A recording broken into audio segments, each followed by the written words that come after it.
जो छोटे क्या कैसे आ जाऊँ करी है या उनको संविधान निर्माता न बताकर किसी और व्यक्ति को संविधान निर्माता बताया गया, उसके हिसाब से बाबा साहब के जो प्रशंसक है वो सभी बहुत ही रोष में है। और आइए हम जानते हैं कि वो सब इस बारे में एक बड़ा आंदोलन जो कर रहे हैं वो क्या कहना चाहते हैं। देखिए, सभी से पहले मैं संपूर्ण भारत के नागरिकों को, संपूर्ण भारतवासियों को बाबा साहब के सम्मान में जय भीम बोलना चाहूँगा।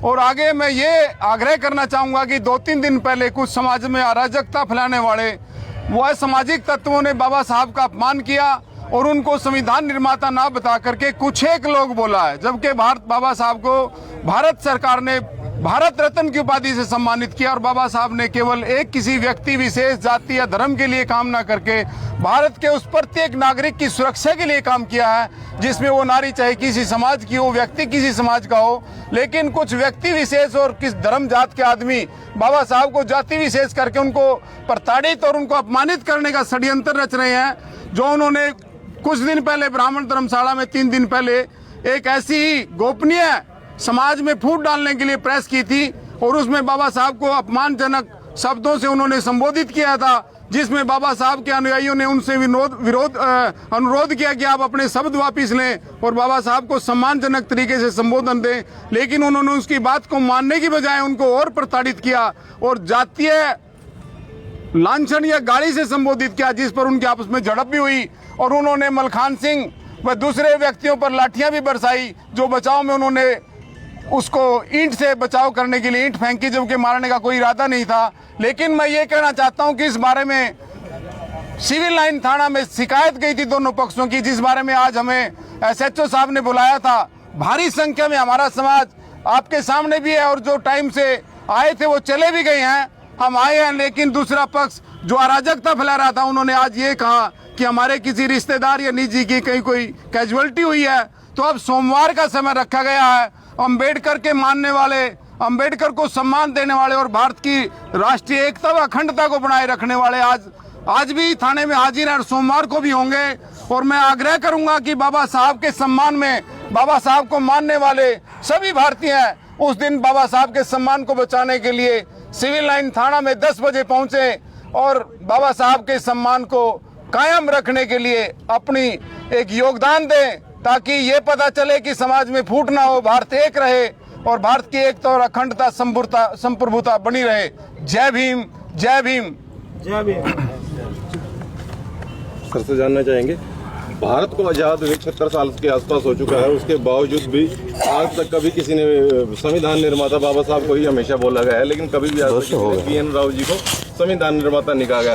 क्या हमें आप सबको नहीं लगता कि संविधान निर्माता BN राव को बताकर समाज को तोड़ने का एक नया षड्यंत्र शुरू किया गया है? क्या कहेंगे सर आप इसके लिए? देखिए, ये हरियाणा का दुर्भाग्य है।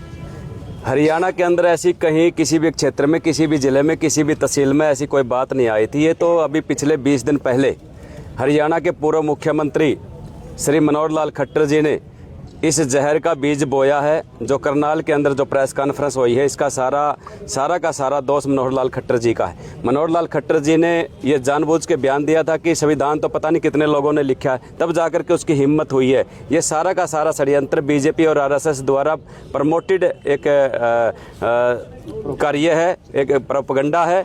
हम इसको ये नहीं मान के चल सकते कि एक व्यक्ति द्वारा प्रेस कॉन्फ्रेंस करके इसको ऐसे ही कह दिया गया। इसके पीछे पूरा षड्यंत्र है, BJP का षड्यंत्र है।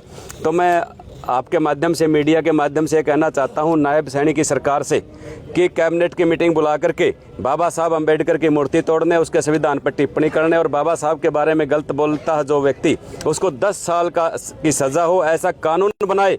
और ज़्यादा से ज़्यादा कहीं भी कोई ऐसी चीज़ें होती हैं उस पर जल्दी संज्ञान ले। और ये जो करनाल की धरती पे आंदोलन अभी चला है, मैं इस आंदोलन में पूर्ण समर्थन करता हूं और पूरे हरियाणा के युवाओं से कॉल करता हूं कि सोमवार को ज़्यादा से ज़्यादा लोग यहां पर पहुंचे। और ये एक भाई मलखान का या किसी साथी का कोई एक विषय नहीं है, ये पूरे समाज की अस्मिता का मसला है। बाबा साहब अंबेडकर को मानने वाले किसी भी जाति और धर्म के लोग हो सकते हैं, क्योंकि बाबा साहब अंबेडकर ने महिलाओं के लिए काम किया, किसानों के लिए काम किया, बाबा साहब अंबेडकर ने मजदूर के लिए काम किया, कर्मचारियों के लिए काम किया। उन सभी से मेरा अनुरोध है कि ज़्यादा से ज़्यादा संख्या में बाबा साहब के सम्मान में करनाल पहुँचें और बाबा साहब के सम्मान को बचाने के लिए अपना जरूर इसमें भागीदारी दें। जय भीम। लेकिन पटेल जी से भी जानना चाहूँगा कि वो अपने इस बारे में क्या विचार रखते हैं।